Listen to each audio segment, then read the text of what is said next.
Hello here, it's just David here with my weekly thoughts and reflections, often not terribly structured, what has sort of popped into my mind. But obviously we're going into a sort of lockdown. It's not quite as severe as the first lockdown. I suppose it's how we were in May or June. But it does mean that church services are online now. You go into church to pray, that's absolutely fine, and you'll see us live streaming services, but we're not going to be able to gather until after December the 2nd at the earliest for worship. So that's yeah, one of those things that's rather difficult. I was thinking about that, and I was thinking about how great it was that at least we're able to offer the sort of virtual online worship. But also, as I read the Archbishop's letters, which they've written, they're kind of wondering whether this has been the right move by the government, and sort of reading their letter to the church, they're emphasising the Christian faith is about about real people meeting in real spaces. I mean, it's sacramental, to use a sort of technical term. It's about actually being in a place together and handling the sort of same material stuff. Sorry, I realise we're kind of slightly under fire here. It's just I'm recording this sort of on Saturday evenings. There's a fireworks display going off. Anyway, yeah, and I was thinking about that and the importance of sort of being together in face-to-face encounters, and how it's a real lack that we can't have that at the moment. And I just thought it would be good to just reflect on that for a moment, and perhaps therefore value even more those people we are able to meet. We know that we are able to meet in some circumstances.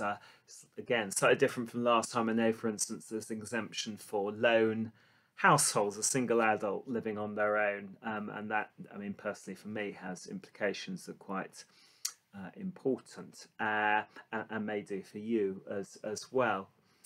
So, as I say, reflecting just on that sort of thing of person to person meeting, and the Archbishop's letter about church worship being something you participate in, not really something you view. That's the problem, really. It's participation versus viewing. And I was thinking, obviously, about Jesus, and I was thinking, I mean, there's first of all the very obvious thing in that the incarnation is God coming to you face to face as a human being. Now we're not there, and in a way, that's kind of the difficulty, isn't it, of the particularity, as it's called, of the incarnation, is that it's only for 33 years, and only the ministry is only perhaps 3 years, maybe even just a year, where we're not quite sure of the chronology, and therefore anybody who didn't live in that particular region of 20 miles, whatever it was, for those sort of 3, 5, 10 years or whatever when Jesus was around, the incarnation doesn't directly impact them on that way, and yet God still thought that it was the best way to do it. And I think that's interesting. And people say, well, Jesus didn't have social media. Well, yes and no. I mean, I think it is interesting that there is, and Jesus tells parables about this, there is a sense, of course, in which God does communicate with people in the Old Testament. He gives them a law. He chooses a people to be a light to the nations. He sends prophets. There's plenty of other ways that he is able to speak to people, recorded in all of the Old Testament, and indeed continuing on in the New and in the Church. But there is something decisive about the choice to become incarnate, to come as a human being. And then, of course, I was thinking about Jesus' own example. I mean, there are lots of things Jesus doesn't do, and one of them is, there are ways of communicating which are open to him, which are open to other religious leaders, which he doesn't take. I mean, the clearest one, of course, is, unlike many of his followers, he never writes anything. And it's interesting to reflect as a Christian why that is. it's also not a bad thing to do. I mean, the New Testament is made up of writings. Paul is writing his letters, people writing their Gospels, Luke's writing his Acts of the Apostles, John's writing his Apocalypse. I mean, that's the kind of social media of the ancient world. So, but Jesus never does it. I mean, in a sense, he lets other people do it, of course. I mean, presumably he knows his followers were likely to sort of write down his sayings and, swap stories about his miracles, etc. So there's kind of, presumably he knows that's going to happen. But of course, he could have just sat down and written it himself, presumably. I mean, and the question is, in a sense, why doesn't he? He relies instead on these sort of face-to-face encounters, the series of brief encounters, really, which mark his ministry and have transformed the world. So I think that just emphasizes how important that is. And I was thinking, because there are examples of Jesus healing people at a distance. There's two, maybe three. It depends whether you think the healing of the official's son and the centurion's servant are the same instant, that have got kind of mangled together. And then there's the Syrophoenician's daughter as well, though again we're not quite sure how distant she is. So certainly it is possible for Jesus to heal at a distance, and he does. And there are some commentators who make a lot of that and say, well, that shows how great Jesus's power of healing is. In a sense, I take the opposite view, that given there's so kind of much suffering around in the world at the time, at any time, he does it so rarely, he does it so little.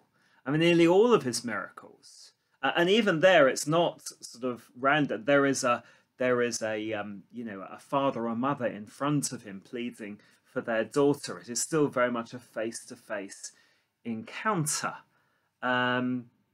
And of course, the vast majority of people, the person actually being healed is there. I think of the blind man with the paste. Jesus makes paste in the dirt and rubs it on his eyes. I mean, presumably, the Son of God could restore the sight without that touch, without that use of material things, and yet he does.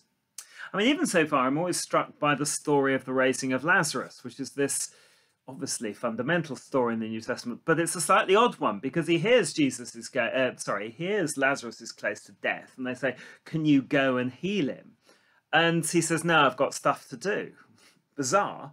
And then Lazarus dies. And then he says, all right, well, now I'll go off to Bethany. And they say, well, what's the point now? He's dead. Why didn't you go earlier? There's a kind of bit of unease there. And then, of course, he goes and he experiences the fullness of that loss of death. I mean, Jesus wept, the shortest verse in the Gospels, and then he shows his power by raising Lazarus from the dead.